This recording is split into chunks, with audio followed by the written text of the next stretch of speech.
निर्णय लेने की क्षमता पर भरोसा है और मैं उसे उदारता से उधार दे सकता हूँ। बेबीलोन में कई अन्य व्यापारियों पर भी मुझे भरोसा है, क्योंकि उनका व्यवहार विश्वसनीय है। उनकी निशानियाँ मेरे संदूक में आती जाती रहती हैं। अच्छे व्यापारी हमारे शहर की शान हैं। व्यापार में उनकी सहायता करने से मुझे तो लाभ होता ही है, बेबीलोन भी समृद्ध होता है। मैथन ने फिरोजे में उभरी हुई बीटल की आकृति को उठाया और उसे हिकारत से फर्श पर फेंक दिया। मिस्र का कीड़ा, यह जिस लड़के का है, उसे मेरा पैसा लौटाने की जरा भी परवाह नहीं है। जब मैं उसे याद दिलाता हूँ तो वह जवाब देता है, मैं आपका कर्ज कैसे चुका सकता हूँ, जबकि बदकिस्मती मेरे पीछे हाथ धोकर पड़ी है। आपके पास बहुत पैसा है, मैं क्या कर सकता हूँ। यह निशानी उसके पिता की है। उसकी आमदनी सीमित थी, परंतु उन्होंने अपने पुत्र के व्यापार के लिए अपनी जमीन और मवेशी गिरवी रख दिए। युवक को पहले तो सफलता मिली, परंतु बाद में वह ढेर सारी दौलत हासिल करने के चक्कर में अति उत्साही बन गया। उसमें अनुभव की कमी थी, इसलिए उसका धंधा चौपट हो गया। युवक महत्वाकांक्षी होते हैं। वे दौलत तथा अन्य मनचाही वस्तुओं के लिए शॉर्टकट अपनाते हैं। फटाफट दौलत हासिल करने के लिए युवक अक्सर नासमझी भरे कर्ज ले लेते हैं।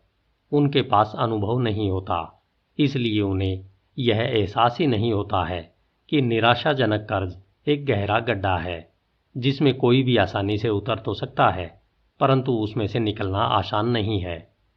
कर्ज से उबरने के लिए लंबा संघर्ष करना पड़ता है। यह दुख और पश्चाताप की खाई है, जहां सूरज की रोशनी मध्यम हो जाती है और रातों की नींद उड़ जाती है। बहरहाल, मैं यह नहीं कहता हूं कि उधार लेना ही नहीं चाहिए। मैं कर्ज लेने को हतोत्साहित नहीं बल्कि प्रोत्साहित करता हूं। अगर कर्ज समझदारीपूर्ण उद्देश्य के लिए लिया जा रहा है तो मैं कर्ज लेने की सलाह देता हूं। मुझे भी व्यापारी के रूप में अपनी पहली सफलता कर्ज लेने के बाद ही मिली थी।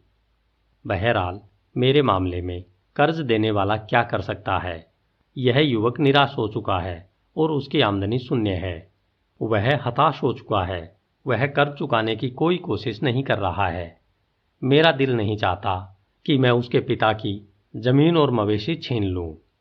रोडन ने कहा, आपने मुझे बहुत कुछ बताया है और आपकी बातें मुझे बहुत दिलचस्प लगी है, लेकिन मुझे अब भी मेरे सवाल का जवाब नहीं मिला है। क्या मुझे अपनी बहन के पति को अपनी 50 सोने की मोहरें उधार देना चाहिए? ये मोहरें मेरे लिए महत्वपूर्ण है। तुम्हारी बहन बहुत बढ़िया महिला है, जिसका मैं काफ़ी सम्मान करता हूँ। अगर उसका पति मेरे पास आए और मुझसे सोने की 50 मोहरें उधार मांगे, तो मुझे उससे यह पूछना होगा कि वह इसका क्या करेगा। अगर वह जवाब देता है कि वह मेरी ही तरह व्यापारी बनना चाहता है और हीरे जवाहरात तथा दुर्लभ सजावटी सामान का कारोबार करना चाहता है, तो मैं उससे यह पूछूंगा, तुम्हें इस व्यवसाय का कितना ज्ञान है? क्या तुम जानते हो कि सबसे कम कीमत पर यह सामान कहाँ खरीदा जा सकता है? क्या तुम जानते हो कि अच्छी कीमत पर यह सामान कहाँ बेचा जा सकता है? क्या वह इन सवालों का जवाब हाँ में दे सकता है? नहीं, वह नहीं दे सकता, रोडन ने स्वीकार किया। हालांकि उसने भाले बनाने में मेरी काफ़ी मदद की है और कई दुकानों में भी मदद की है। फिर मैं उससे कहूँगा कि उसका उद्देश्य समझदारीपूर्ण नहीं है। व्यापारियों को व्यापार करना आना चाहिए। हालांकि उसकी महत्वाकांक्षा उचित है, परंतु यह व्यावहारिक नहीं है, इसलिए मैं उसे धन उधार नहीं दूंगा।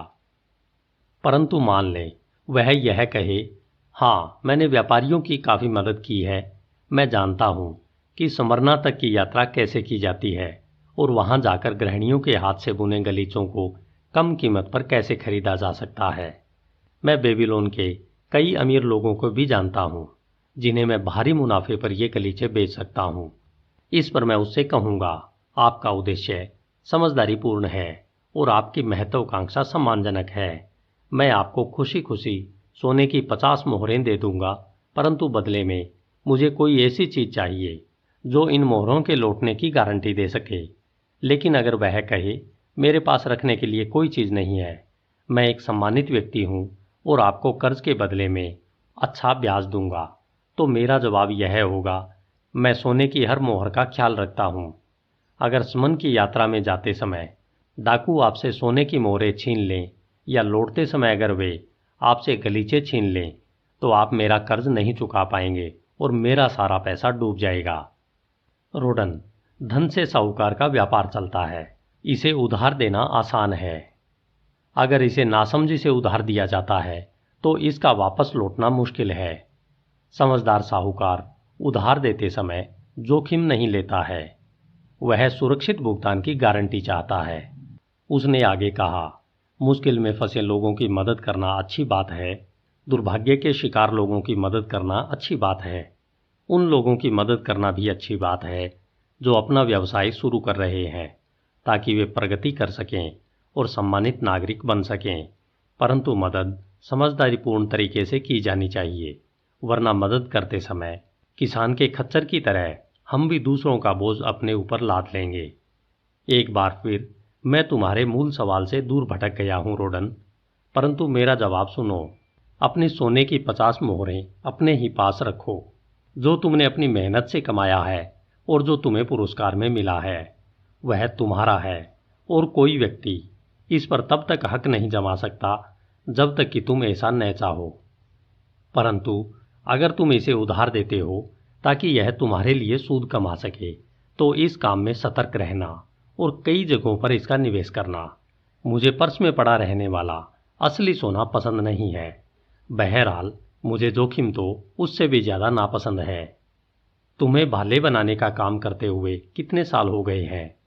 पूरे 3 साल। राजा के उपहार के अलावा तुमने कितना बचा लिया है? सोने की 3 मोहरें। हर साल तुमने मेहनत की, हर साल तुमने सोने की 1 मोहर को बचाने के लिए अपनी इच्छाओं पर काबू रखा और अच्छी अच्छी चीजें खरीदने के बजाय बचत की। बिल्कुल सही बात है। इस तरह तुम खुद की इच्छाओं पर काबू रखकर 50 साल में सोने की 50 मोहरें बचा सकते हो। इस काम में जिंदगी भर की मेहनत लगेगी। जरा सोचो कि क्या तुम्हारी बहन तुम्हारी 50 साल की मेहनत की बचत को जोखिम में डालना चाहेगी, सिर्फ इसलिए क्योंकि उसका पति व्यापारी बनने का प्रयास करना चाहता है? अगर मैं आपके शब्दों में बोलूं तो वह ऐसा कभी नहीं चाहेगी। तो उससे जाकर कह दो, 3 साल तक मैंने हर दिन सुबह से रात तक मेहनत करके और अपनी इच्छाओं पर काबू रखकर बचत की है। साल की मेहनत और किफ़ायत के बाद मैं सोने की 1 मोहर बचा पाया। तुम मेरी प्यारी बहन हो और मैं चाहता हूं कि तुम्हारा पति किसी ऐसे व्यवसाय में लग जाए जिसमें वह बहुत अमीर बन सके। अगर वह मेरे सामने कोई ऐसी योजना रखता है जो मेरे मित्र मैथन को समझदारीपूर्ण और संभव लगती है तो मैं खुशी खुशी उसे अपनी 1 साल की बचत उधार दे दूंगा, ताकि उसे यह साबित करने का मौका मिले कि वह सफल हो सकता है। अगर उसके पति के मन में सफल होने की प्रबल इच्छा है तो वह सफल हो सकता है। अगर वह असफल भी हो जाता है तो भी उस पर ज्यादा कर्ज नहीं होगा जिसे वह कभी न चुका पाए। मैं धन इसलिए उधार देता हूं क्योंकि मैं अपने व्यापार में जितने धन का प्रयोग करता हूं मेरे पास उससे ज्यादा धन है।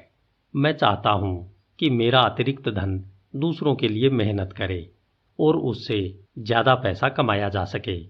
मैं धन गंवाने का जोखिम नहीं लेना चाहता हूं क्योंकि मैंने इसे हासिल करने के लिए काफी मेहनत की है और बहुत सी इच्छाओं का त्याग किया है। इसलिए मैं इसे उधार नहीं दूंगा जहां मुझे यह विश्वास न हो कि यह सुरक्षित रहेगा और मेरे पास वापस आएगा। मैं इसे वहां भी उधार नहीं दूंगा जहां मुझे यह विश्वास न हो कि इसका ब्याज मुझे समय पर दिया जाएगा। रोडन, मैंने तुम्हें अपनी निशानी वाली संदूक के कुछ रहस्य बताए हैं।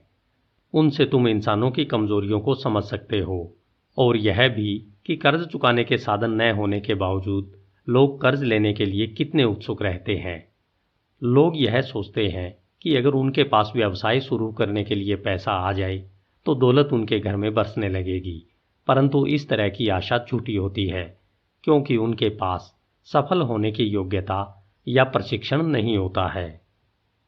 रोडन, तुम्हारे पास अभी धन है, उससे तुम्हें ब्याज हासिल करना चाहिए। तुम भी मेरी ही तरह धन उधार दे सकते हो। अगर तुम अपने खजाने को सुरक्षित रखोगे तो यह तुम्हें बहुत सा धन कमाकर देगा। यह तुम्हारे लिए जिंदगी भर सुख और लाभ का स्रोत होगा परंतु अगर तुम इसे गंवा देते